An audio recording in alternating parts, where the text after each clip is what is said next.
Head of ESG and Impact at Openspace Ventures, Virginia Tan, Founding Partners at Teja Ventures, and Tifu, AVP in Impact Investing at Temasek. So the session will last about 90 minutes, with each of startup a total 10 minutes. You'll be giving 10 minutes, 5 minutes to pitch, and followed by 5 minutes Q&A. With that, our judges would then decide on the 2 winners at the end of the session. And please make sure that you stick around and until end of our session. So allow me to introduce 5 startups that will be pitching today. Hasu from Vietnam, eGrab from Indonesia, Profine Thailand, Cat Asia, Singapore, Perfect Solution Research from Thailand. So without further delay, let's invite Hasu from Vietnam. You may start the presentation, and we'll be counting 5 minutes. We'll be counting from the moment that you start. Okay.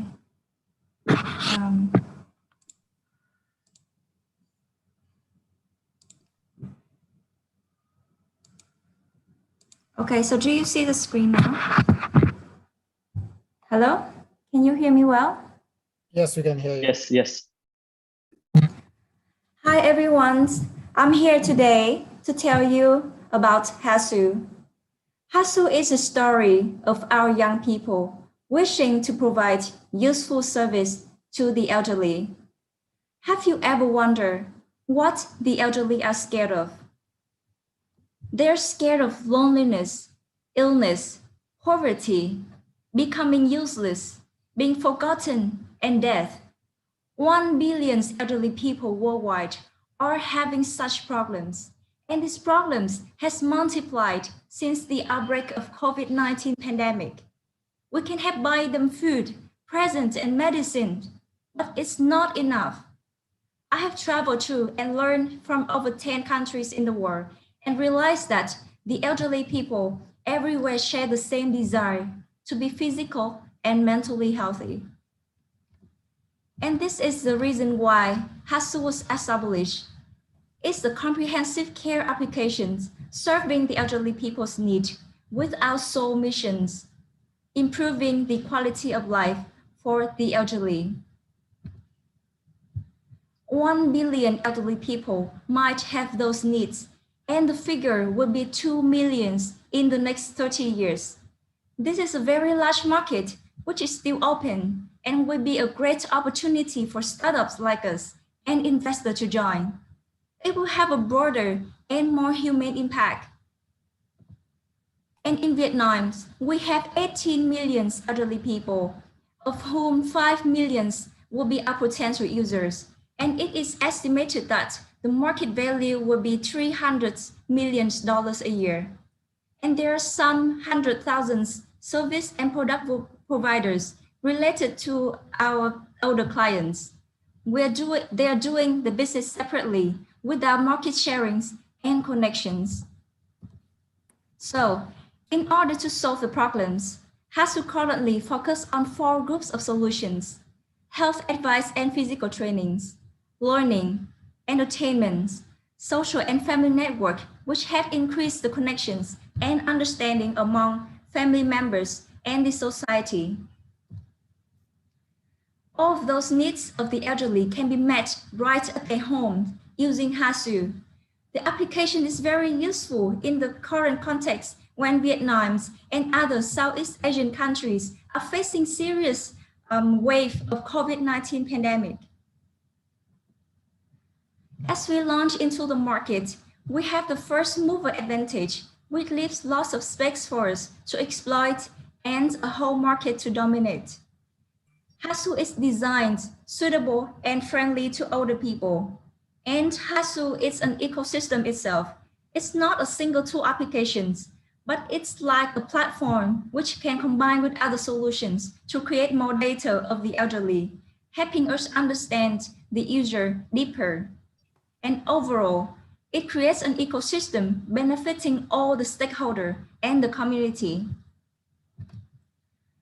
Hasu currently has two main revenue streams: paid monthly, quarterly, yearly subscriptions from users, and advertising paid by companies. And in later stage, we will apply e-commerce model to increase potential revenue. Different to all other business model, Hasu obtains revenues and brings benefit to all stakeholders, including clients, advertisers, service and product providers. Since the app was launched in May 2020, we have got some very strategic partners, including the United Nations programs, associations of the elderly. And Hasu has established 26 distribution centers and achieved 12,000 plus users, of whom more than 2,000 people pay for the premium version. Starting off our business, serving older people, Hasu believes that its impact will not only have on the elderly, but also their family members, service providers, and the community at large.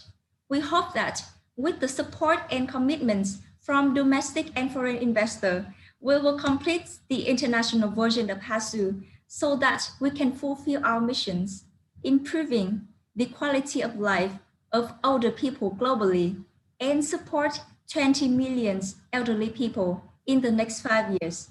Thank you very much for listening. Thank you, Hasu. So now into Q&A session, we would like to invite our judges, Q&A. Sure. Hi, is it Tai? Yes. Sorry, okay. A quick question from me. I wanted to ask you, what is your sort of acquisition strategy, right? Because we know that, mobile penetration for seniors is actually lower compared to Gen Z, but obviously the growth of penetration is picking up. So, when I look at a lot of your services, there's entertainment, which I found quite interesting, content. So how are you going to attract or drive traffic? And what is really your user acquisition strategy for this? Is it an online, offline strategy, or is it just pure traffic strategy? Basically, when we start with the business, our first strategy that we came up last year was to organize with the largest organizations. For example, we actually cooperate with the largest associations. For example, in Vietnam, we have the associations for the elderly, and they have 20 million elderly people within their networks. So we actually have around 6,000 elderly people who are from the association participating in our ecosystem. And then we start to cooperate with other organizations. For example, HelpAge International, they have 87 franchise all around the world. And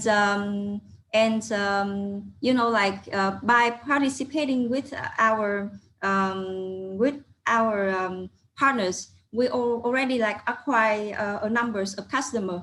However, this year, because of the COVID situations, so it is a little bit tough to do offline and come straight to the spot. So we changed the strategy to acquire from the families, elderly families. So now we currently we have 84% elderly people buying for themselves. But now we started to have the first, the first portions of the families buying for the parents. So that is a very great signal that we have, because young people like us really care about the family. So we buy the subscriptions and we join in the we join together in the game. And for example, me coming back to the house and show my parents how to use the app, and it is very great. And we believe that following those strategy, it will bring a very positive impact, not only on the older adults but also on the families angle. Thank you. Tifu, did you want to go first? Oh, sorry, thanks. Can you talk quickly about kind of, the learnings from user experience so far, right? So what are the functions that are particularly popular, and what have been bottlenecks or challenges in terms of usability? Sorry, your voice is a little bit close, so I will So your question is that what is the elderly like the most within our app, right? Yeah. So your learnings from the user experience. Yeah. Yes. A very funny thing is that before COVID, like right before COVID, because we start a little bit like before COVID, people really care about learning part. But right after COVID, like all the behavior shift to exercise. So elderly people now, they want to exercise every single day through the apps. And with, like a short exercise, for example, like 15 minutes a day, they can improve how they breathe. The lungs get better, and the body and the body functions getting better, and they saw they already like have seen the improvement, so they like to exercise on the app the most.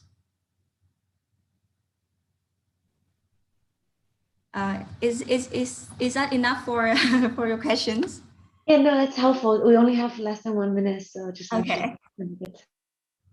Yeah, no, I had a similar question actually, on how you make this more than a marketplace of goods and services for elderly, right? And I guess my question was around the archetypes of elderly that you see, because one of the issues that I run into with a lot of aging apps is that they assume that old people or the needs of old people are homogenous. So I was just wondering if you've categorized your users into different buckets, and if your strategy for engaging them is different. Yes, we actually we actually came out with a lot of testing, because like we test with the buckets, so we calculate. Okay. Sorry. Thank you. Time's up. So thank you, Hasu. So next, we would like to welcome Egret. Egret, get ready. So the moment that you start, I will start counting.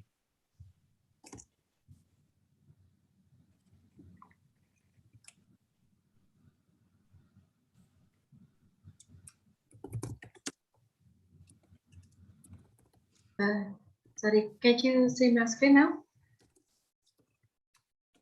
Yes. Okay. Good afternoon, everyone. My name is Ariati. I'm a founder and CEO of Egret.id.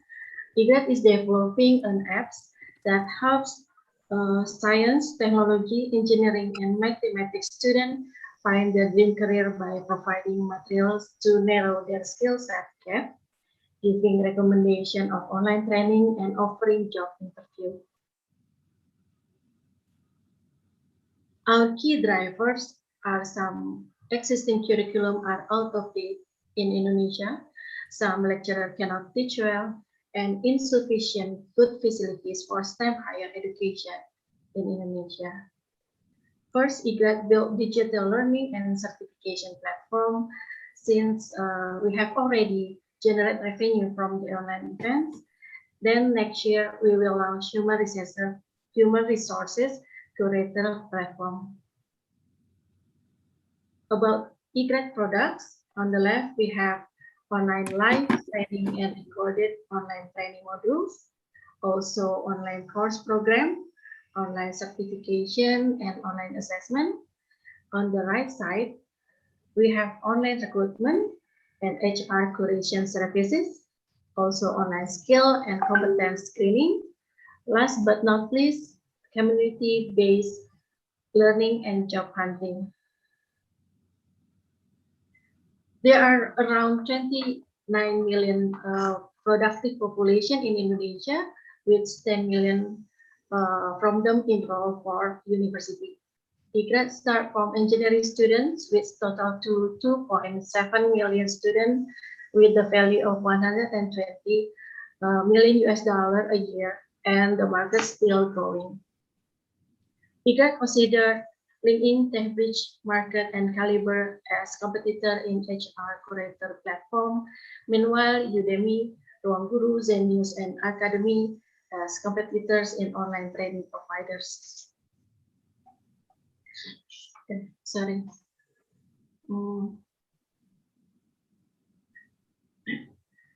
We use digital marketing, paid promote, referral program, and community collaboration as our go-to-market strategy.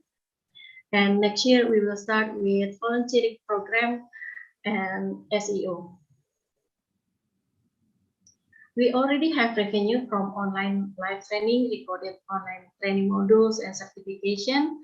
Our traction is not big enough right now, but we have strategies to increase significantly the traction in short time by currently developing collaboration with e-learning and HR platform in Indonesia.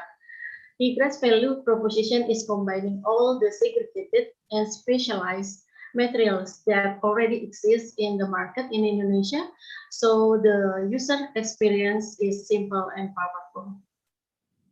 In only 40 months, we have successfully held 100 online events with 34 educators that give us more than 5,000 participants, with 35% are women and 60% from rural area in Java or from outside Java Island.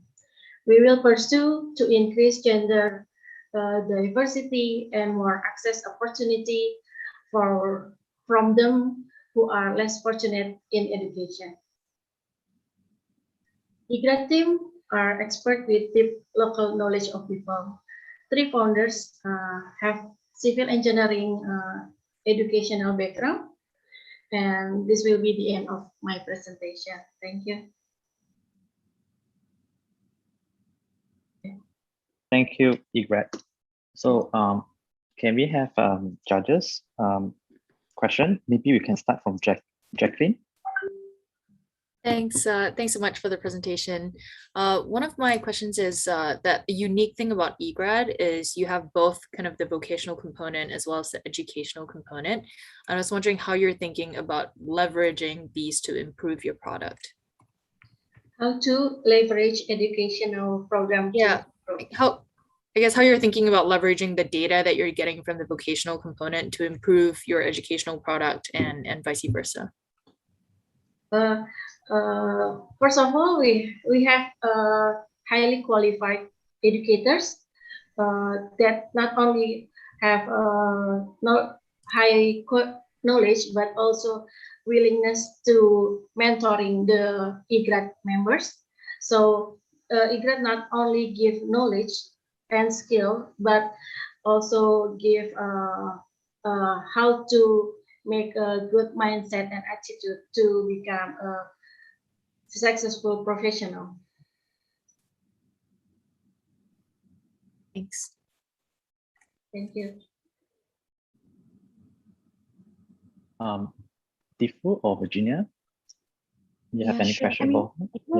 I think my question is, it's a very interesting proposition, but at the same time, there's a lot of competition too, right? And especially the educational component, it can be really locationless. So how do you see your competitive advantage in this kind of crowded market? Okay, I think eGrad competitive advantage is because we are focusing in science, technology, engineering, and mathematics, which in Indonesia that need to build more infrastructure around the nation, and the quality to enter the STEM university is very high and also very expensive. And I think eGrad educational platform will be affordable and make everybody have access to STEM modules. As I may explain that we collaborate with visa.ie, who teach about artificial intelligence, and they don't only receive technology people. You know, when in senior high school we have exacta and social major, and visa.ie not only take a student from exacta field, social student can learn there. Also, they also can learn about artificial intelligence, no matter what the background of their senior education.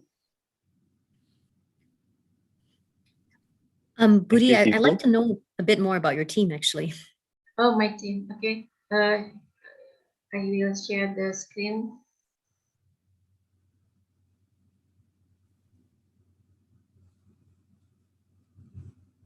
Hmm.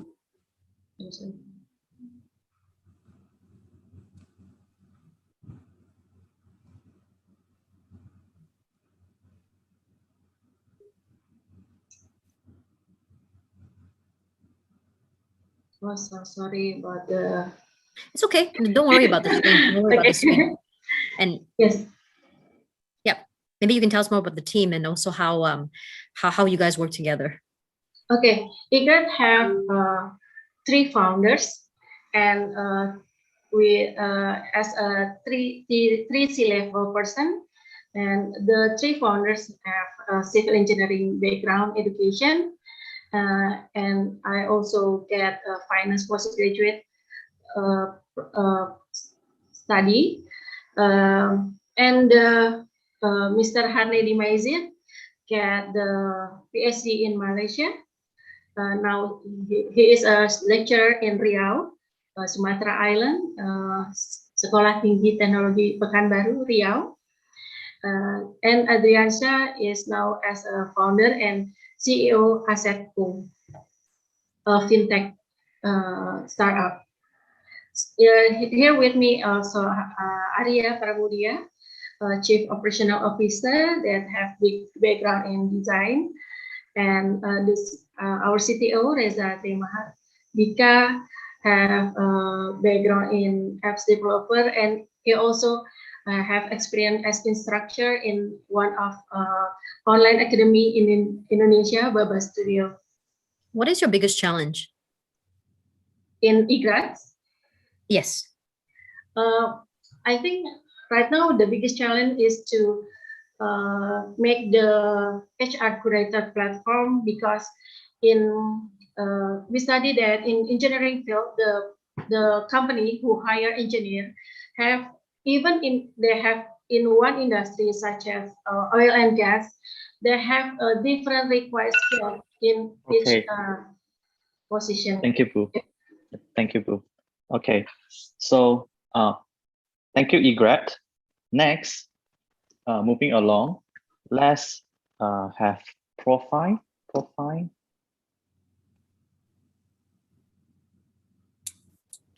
Hello, can you hear me? Yes. Thank you.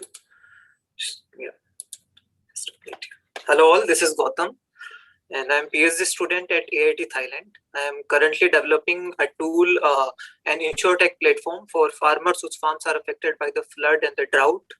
And I would be providing damage assessment estimate to the crop insurance companies so that they can monitor, assess, and do the risk underwriting using satellite imagery and machine learning. So if we consider the South and Southeast Asia market, every year like about 25,000 farmers who are affected by mainly natural disaster. Like if I consider India, there is a drought, and if we consider Southeast Asia, flood is the very common. So they are not able to get their claim and the compensation back on the time. Like sometime it may take about 2 years, and they don't have any money to earn their livelihood. So there is a reason behind this, because flood and drought, the frequency of these natural disasters is increasing due to climate change, and it occurs in a very large area. So it is really hard to go on the field and collect how much damage has been occurred to the farms who are affected by natural disasters, and it's quite labor intensive and quite slow. So that's why it is taking so much time. So we are solving this problem using satellite technology and machine learning and artificial intelligence algorithms. By combining these two, we are providing a fast, accurate, and reliable damage estimate to the government and crop insurance providers so that they can settle their compensation. I would like to let you know that like we are reducing the claim and compensation time, which is currently 2 years. Like some farmers are getting after 2 years. So we are reducing it from 2 years to 2 weeks. Because we have some satellite, we are regularly observing our Earth.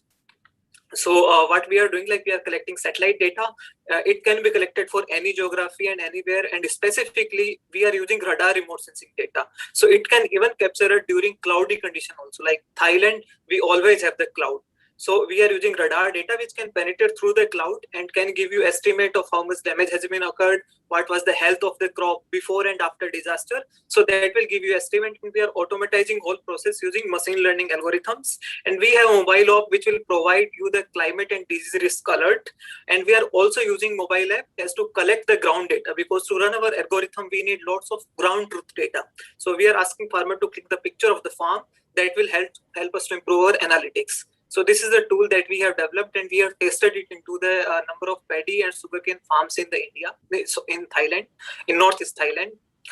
We are not charging anything to the farmer. We are charging area-based fees from the insurance provider and to the government, and we are just asking farmer to provide a picture of the farm, so that will help us to improve our analytics and machine learning algorithms. So we are not charging anything. So only area-based fees would be there. So if we consider our market, like about 95% of the assets, like it includes everything. So they are still uninsured against the natural disaster like flood, the drought, and landslide. So as we are covering Southeast Asia market, about 80 million hectare of the land is highly vulnerable to natural disasters, because the frequency of natural disasters like tsunami or flood is increasing day by day. So we have huge market opportunity, and our total available market is also very high. Currently, we're focusing on Thailand, Vietnam, and Indonesia, only, like majorly in Southeast Asia. So if we consider the competition, we have very strong background in the technology sector, but we are lacking in terms of microfinance and the credit system. And we have very good scope in South and Southeast Asia, because these technology already tested into different parts of the area, but not tested into the South and Southeast Asia. And also we are using radar data. In other areas, they have used other kind of optical data set, which will not work during cloudy conditions. We are asking $500,000 to test our algorithm and to integrate number of IoT sensors and the blockchain into the future, and to expand our businesses into other countries. And our break-even point is for the 2 year, and we are planning to get our revenues back in next 2 years. So currently we are developing, as this is the part of my PhD research work, so I already developed the MVP for flood and the drought, and we are currently testing our algorithm into different geographies. This is our team. Our team is having backed by technical experts from University of Tokyo, and also we have in our team Bill and Asinara, who is working on the technological background. And I have been doing PhD and in this field since last 10 years. We are also solving number of SDG goals, which will related to climate change and the food security. We already received a great support from the VC firms and great support. So this is our. Thank you so much.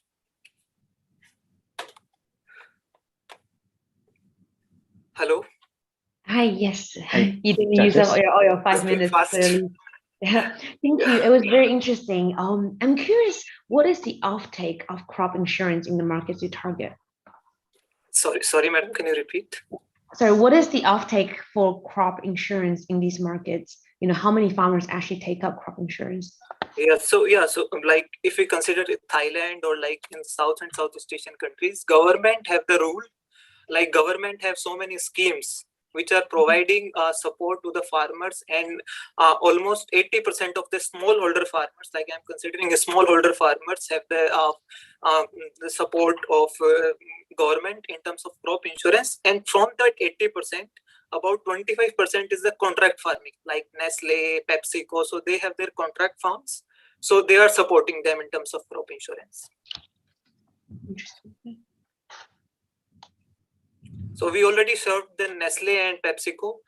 We tested our algorithm into the sugarcane farms and paddy rice fields in Thailand.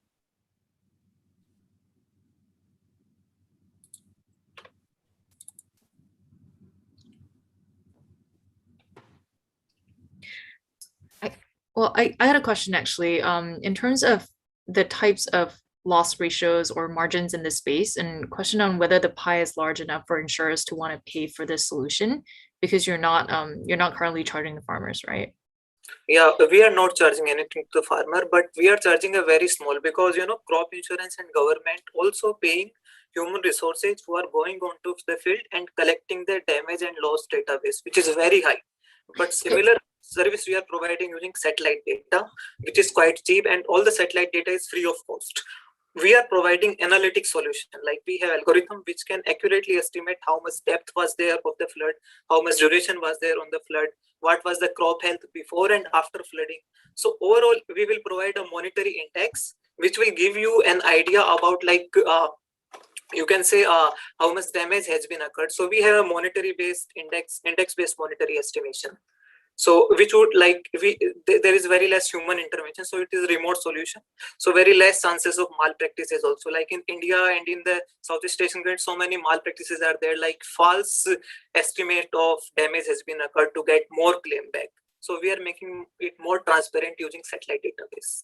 And the cost you're saying is comparable to what they would currently pay already? We are asking less than 80%, like 20% of current cost that they are putting, because we have freely available satellite data which are observing Earth on daily basis or on every weekly basis, which is freely. So we're just providing analytic solutions. So the cost has been reduced to 20% to the actual current cost. And is your assessment also that this will increase the, I guess, appetite of insurers to increase their coverage of crop insurance? Exactly. So what we have, like in this solution, you have the historical data of last 20 years, because satellite are there since last 20 years. So that you have historical profile of flood event or the crop health for last 20 years. So farm insurance companies know the idea, or like they have idea, like for particular crop, what is the probability of happening flood or the drought, and what would be the health of the crop. So it will increase the adaptability, or like more user friendliness for the farmers, for the insurance company. Sorry. I still don't really understand the business model, to be very honest with you. I'm not quite sure how the economics would work at all, but like, maybe you can elaborate a little bit more about the business model. Thanks. Yeah. So what we are doing, like, we are not asking anything to the farmer, but we are charging an area with space, like for 1 hectare, for 100 hectare of the area, we are charging $100. So hectare, like, if to the insurance companies and the government, because the insurance companies have their human resource who are going onto the field to collect the database. And for example, if you have like 100,000 square meter of the area, so we are. So quick question. So that means that, okay, but wouldn't that mean that they would only care about looking at the area only if the area was insured to begin with? If the area is uninsured to begin with, then why would they even go around collecting data? Yes, exactly. So in the areas where we have the flood and drought, so that area is only considered. And the frequency of these disasters is increasing. So these kind of vulnerable areas increasing day by day. So can I ask, right, what is the incentive of the insurance providers to even look at these things unless these farmers are insured, which I assume the majority are not? Is this because there's some government compensation?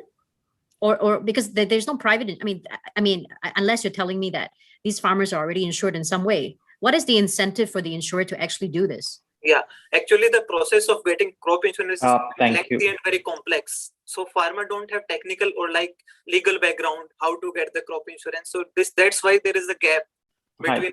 Profile, thank you very much. We have to stop you, unfortunately. Thank you. So thank you. Great presentation. Thank you, judges. Next, we would like to invite aka Arcade Asia from Singapore.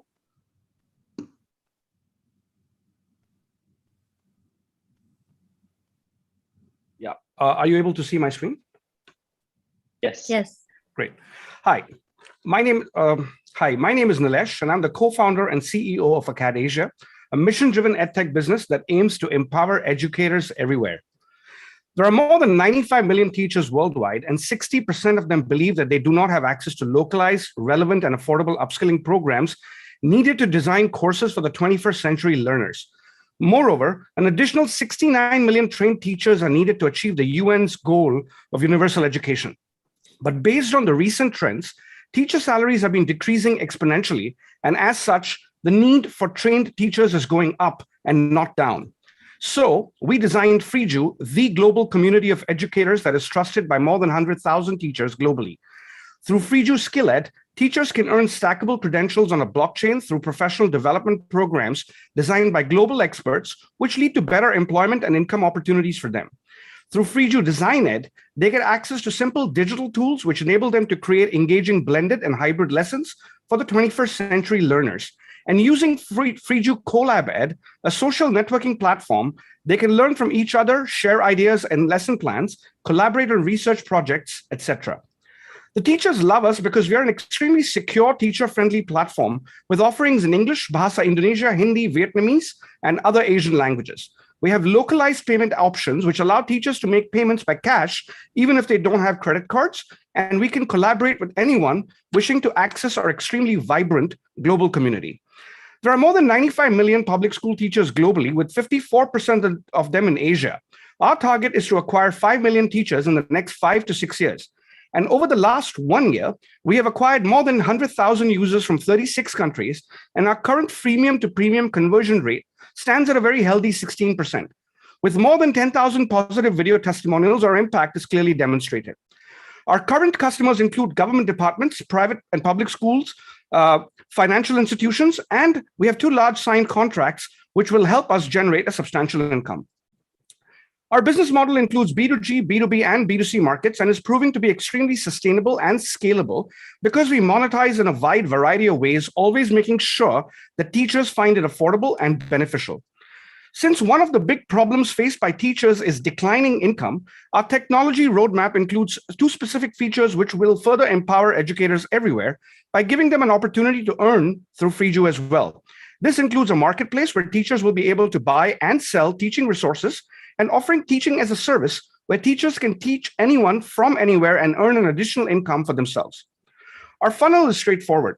We generate leads from various channels and are currently converting 16.5% of these leads into paid memberships. Further upselling opportunities will be available to us once we launch the future updates to FreeJu. All of this ensures that we monetize in several ways, thus making our business very sticky, scalable, and extremely sustainable. We have already onboarded half of our 2021 teacher onboarding targets, and with FreeJu version 2 just around the corner, we are confident of achieving the revenue target by the end of the year as well. Considering we empower educators, the social impact of our business is immense. Not only can we help teachers improve the quality of their lesson, but can also create new job and income opportunities for them. Collectively, we believe we have the best team with decades of experience needed to empower educators everywhere. There are 3 co-founders, including me, and none of us are first-time co-founders. In addition to this, our Chief Academic Officer, Dr. Bartels, and I have left our tenured positions at Northwestern State University in the US and Singapore Polytechnic, respectively, to be a part of AcadAsia. And my co-founder, Jaime Santos, leads one of the premier business schools in the Philippines. In addition to this, we're supported by several technology, academic, and acceleration partners who all believe that our mission of empowering educators everywhere is extremely important. In the last year, our user base has grown by 40 times, which firmly validates our assumption that teachers need to be upskilled on a war footing. Now, as part of our seed round, we are looking to raise $1 million to further grow into new markets and build new product that will help us further empower educators everywhere. To conclude, teacher training that is relevant, affordable, and accessible is desperately needed for how do we prepare our children for the future if we relegate our teachers to the past. Thank you. Thank you. Thank you. Okay, so judges. Hi, Nilesh. Thank you for that. I want to know a little bit more about teaching as a service. Very familiar with the models like that in China. Can you share with me a little bit more about the business model of how that works, and sort of where you're getting all this teacher signups for? Because you said you've onboarded 100K teachers already. I want to understand why they are coming onto your platform, and what does the TAS actually mean? Sure. So why are they coming onto the platform? Primarily because I think over the last couple of years with the pandemic, it has been pretty clear that teachers need to transform themselves. I mean, we are talking about digital transformation for all industries. We are basically talking about digital transformation of teachers, because the way you teach to the digital natives has to be different. I mean, a majority of the teachers have still been using chalk and talk. So even when you start looking at online, teaching, a majority of the teachers are still using Zoom to deliver lessons, which is not healthy, and it doesn't work. The engagement levels are extremely low. So there are other ways to actually teach, which include teachers understanding how to build, develop pedagogical skill sets for themselves, technical skill sets for themselves, and of course, lifestyle skills, because if you want to teach about the future of work, you need to understand what you need to build. So that's one. In terms of the teaching as a service component is concerned, what we are looking to do, so we are exploring this option at the moment, and that's why we're raising capital to build that part of the business. But the whole idea behind that is simple. There are many teaching platforms in Asia. You have Ruangguru in Indonesia, you've got Byju's in India. They're all very aggressively onboarding students. But there is a severe lack of certified teachers. They all have this one single bottleneck, which is, where do I find teachers who are qualified? And we are certifying teachers, we are training them. That's our core business. So our whole idea is, I could basically get a teacher from Singapore to teach mathematics in Indonesia, Philippines, or India. And similarly, I could get an English teacher from Philippines to teach across these platforms in other countries as well. So basically, when the teachers actually go to your platform, there's these 100K teachers that you've onboarded. This is just really for the marketplace. So is it free? Do they pay a fee? Is it like per certification? Like, what are they? I still don't really understand. What are they actually going onto your platform for? Yeah. Is it for free materials, interaction? Like, what is it? So there is a freemium model and there's a premium model.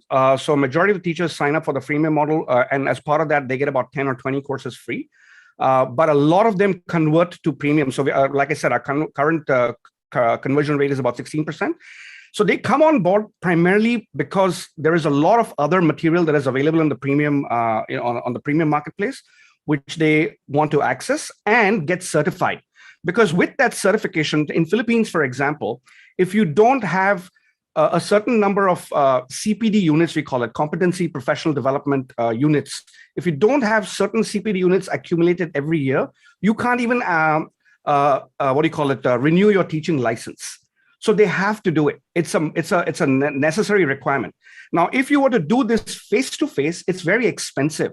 Teachers don't have that kind of money. I mean, if we were to run a face to face workshop, each teacher will end up paying about $80 to $100 easy, because you're paying for the venue and you're paying for other things as well. And that only lasts for 3 days. With us, we charge on a premium model. We charge $20 a year. They get access to all the content on the platform. It's up to them. They take their own time, because we understand that they are busy. So they can take their own time throughout the year to learn whatever they want, get certified, apply for the teaching license, or even get bonuses and move further up in their careers. So how come your platform has the authority to certify, and what are the other platforms that also have the kind of ability to do so? And how do you ensure, I guess, the people actually fulfill the entire program and they're properly certified? Yeah. So basically, we have a couple of pathways built into the program for teachers, and the main differentiation factor with most of the other platforms and us is we are only focused on teachers. I am not looking at teaching students or history or math or engineering or anything. We are just focused on education. And also we are now partnering with a wide range of other university partners. So like in Singapore, we partner with Julia Gabriel Education, who've developed early childhood training courses. And that is an academic certification. In the Philippines, we are already accredited with PRC, which is a governing body, which allows us to certify teachers to help them renew their license. And we are now working at getting that same certification in the other countries as well. Right on time. Thank you, Asia. Thank you. So Thank you. Next, we would like to invite Perfect Solution Research, our last startup. Okay, I'm here. Can you hear me? Yes, I can hear you. Okay, great. I'm sharing my screen now. Can you see it? Yes. Okay. Okay. Okay. Hello, everyone. Today, I would like to present you a personalized healthcare on demand product. It's called Vilala. Here is our team. I am Dr. Pong Cho. I have genetic background and biomedical engineering for almost 20 years. And I have passion about how can we utilize the DNA data to perfect our health body. So that's why I start this team and the product called Vilala.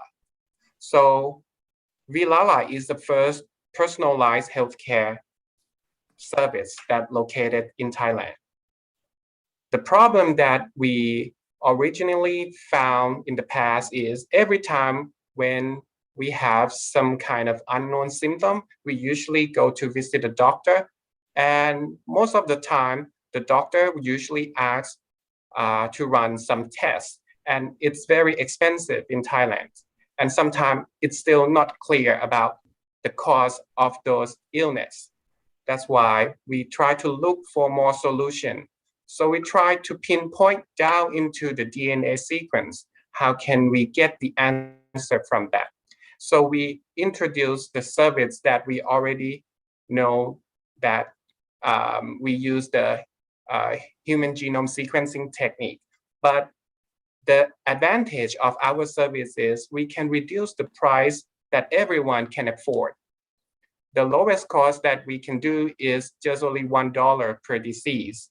And you can do it at home by do the barcode swab on your cheek and send those samples to our lab. And we will analyze your DNA. The number of results is more than 600 results. And here is the milestone of our service. Originally in 2016, we provide this human genome sequencing service to many medical school and research units. And in 2018, we expand our service for B2B and B2C. And 2021, this year, we introduced an application for B2C to use more easier. Before we go further, I would like to show you this graph and numbers. I would like to show you the market size and the growth of the healthcare industry, especially in wellness industry.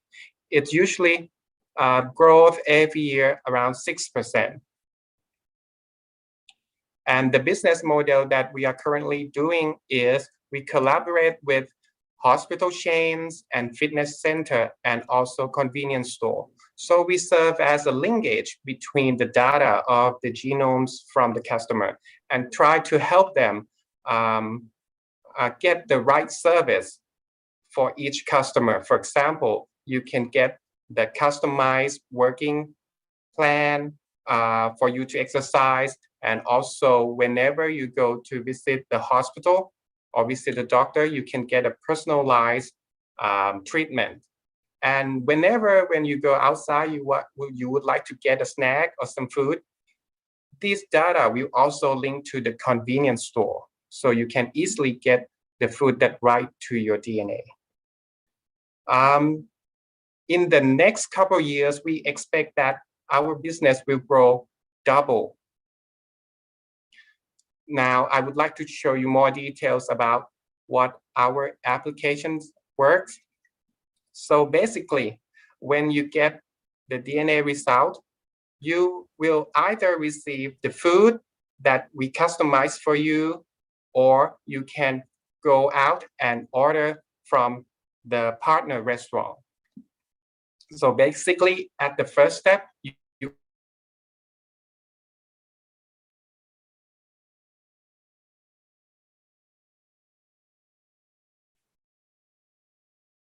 think it froze. Yes. Okay. So we will just let the time run until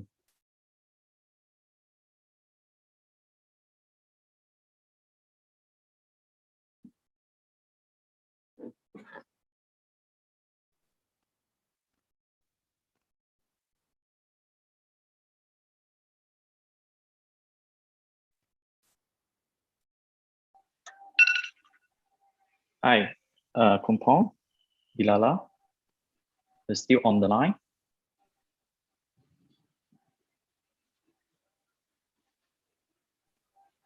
I think we lost him. So maybe we just wait give him about 3 minutes time to come back.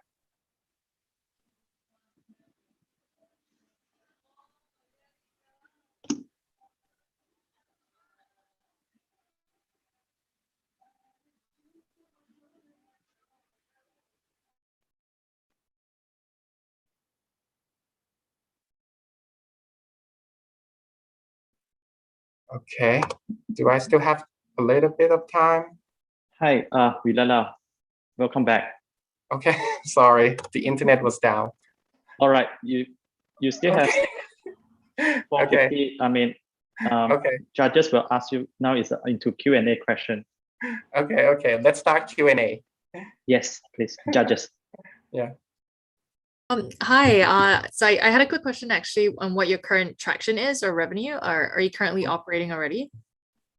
Yes, we operating for 4 years. Okay, and where does the bulk of your revenue come from right now? Basically, we come from the customer directly and also come from the clinic. The clinics that sell your genetic tests. Right. Okay, so this is mostly for, I guess, for the tests outright, right? As opposed to this app or the platform that you're building. Right. Because the application right now, we still allow the customer to use it freely. So we expect that once we reach 100,000 customer, we will start charging for the freemium system. For example, if the customer would like to get more detail about the result of their DNA, we will charge on that. Okay, and how many customers do you have right now? Right now, we have 5,000. Okay. So this is cumulative. Yes. Okay.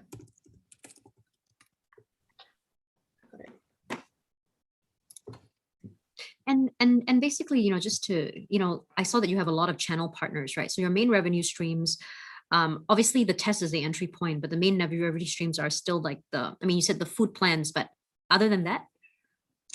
Nothing come from the other stream yet. We will charge once we reach 100,000 customer. So basically, all the partner can use our service for free.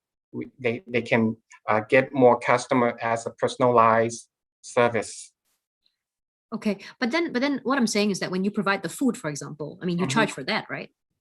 Right. But actually, we form another partner that can do the catering service for us. Okay, and you just take a margin, basically. Right. Got it. So basically, it's completely outsourced. The only thing you're really keeping is the data, yeah? Right. But the ability to basically do multi-channel. Okay. Right. Okay, understand. Okay. So can you help me understand different revenue streams? And then, because it sounds like you basically take margins over different partnerships, right? So how does it break down now? And then what is the trajectory in terms of steady state? How do you envision that to be? Right now, 95% of the revenue stream come from the test kit. Only 5% come from other stream. For example, the service that our partner would like to know more about the details of the DNA, or the customer would like to get more detail and link it to another hospital. And is that a partnership as well, or do you do that? Do you manage the whole testing process? A partnership as well. Okay. Because to invest the machine right now, it's still unreasonable for our company. Yeah.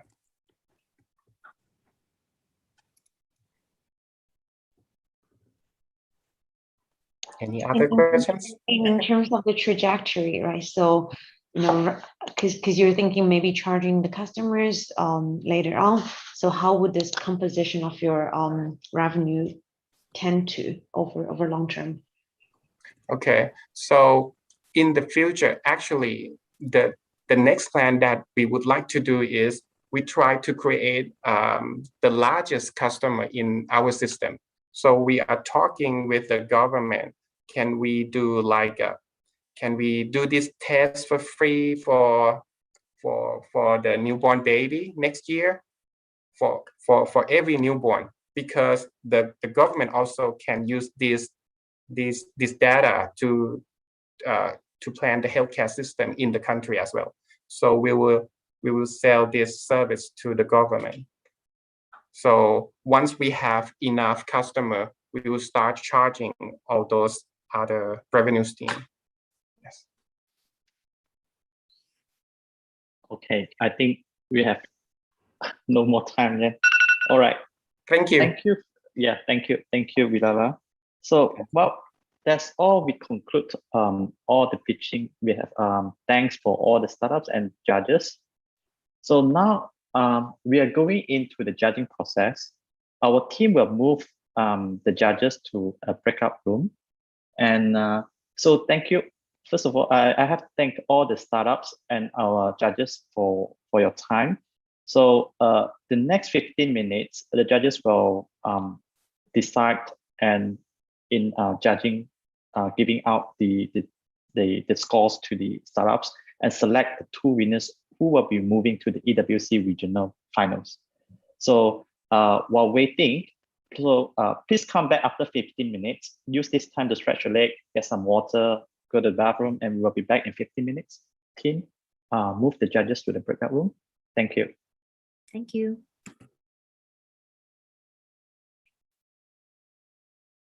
Yeah, done already. The judges already in the judging room. Thank you. Thank you, Sanjaya.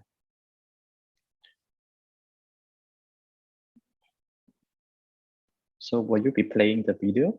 Yes. Great. Just give me a second. Sure.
Sanjaya. I think I'll go there with you.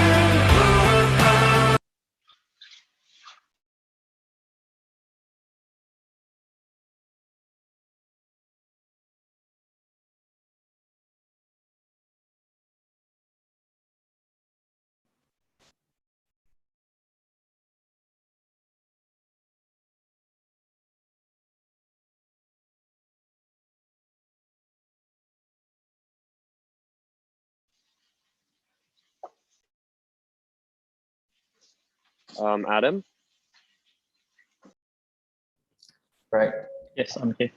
I think before we announce the winners, perhaps everyone could turn on your cameras. We just take a group photo together. Sure. Yeah, I'll make an announcement later. sure. If not, it's afraid people will start dropping off afterwards. I guess Yeah. all are good startups. I guess regardless of the outcome, we definitely welcome you, and it happens annually, so we can definitely, hope to see you again next year.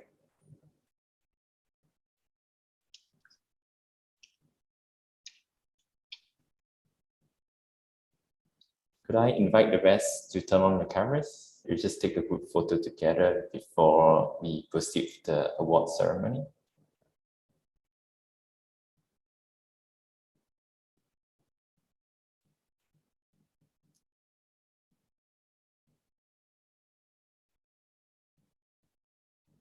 Right.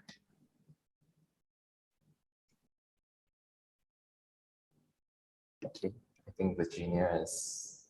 Okay. I'll probably. And Virginia, she needs some time.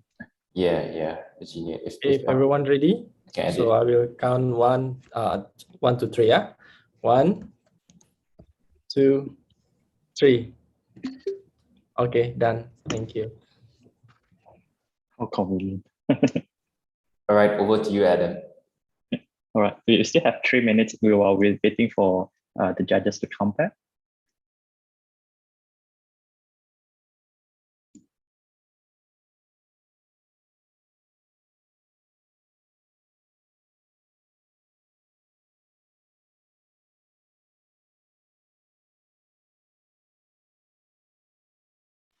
I think the judges are all here. We can move on to the next step. Okay. So we're back on track then. Everybody back? I guess so, yeah. All right. Okay.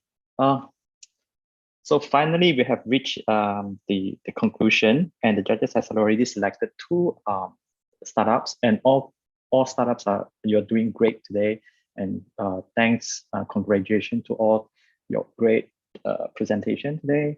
And we have already reached the final decision. The 2 winners to qualify to our final rounds on Friday. First, profound and thanks, congratulations, and also Acad Asia. So both of you, congratulations. So these are the 2 winners for the growing economy winners. Thank you. Thank you very much. Thank you. Okay, that brings us to end today competition. So I would like to thank you all, amazing startups and judges, for being today. So being with us today. So if you have time, please join us for the regional finals on Friday, August 6th, from 14 hours to 15:30 Indo-China time. Or you can also either watch via Zoom using the link chat we will be sending out, or maybe the team will share out. Or you can also access to our Facebook page, EWC ASEAN or Go Gen Thailand or Gobi Partners, where we can find the links, and then you can see online. So thank you everyone, and see you all on Friday. Thank you. I'll just drop in to share. So tomorrow, if you're free, we're actually having our growing economy regional category. So we have 5 startups: Novotech, Bounty, Intif Studio, N-Home, and Factorium. and our fellow judges. So if you're free, do drop in for tomorrow's Growing Economy qualifiers, and then we will have our regional finals on the 6th of August, right? All right.